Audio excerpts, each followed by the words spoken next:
અહીંયા મેં લીલી મરચી લીધી છે, એના મેં પાછળના ડીટીયા જે આવે છે એ કાઢી લીધા છે અને એને આપણે મિક્સર જારમાં ક્રશ કરી લઈશું,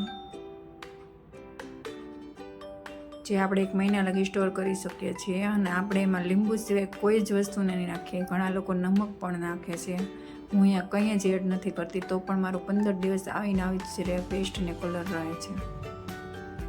અને હવે આપણે અહીંયા આદુની પેસ્ટ પણ આ જ રીતે બનાવી લઈશું.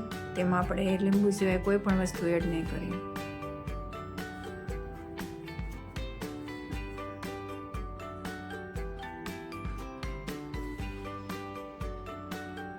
તમે બંનેને એક જ ડબ્બામાં પણ ભરી શકો છો. હું એક જ ડબ્બામાં ભરવાની છું.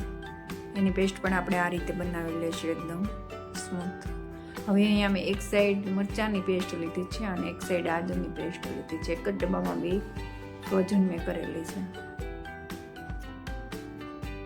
આ એ ડબ્બો છે જેમાં તમે ઉપરની જે રિંગવાળો એ એક ડબ્બો આવે છે ને, એમાં અને ઉપરથી આપણે આ રીતે એનું પ્લાસ્ટિક કવર પણ કરીશું એક.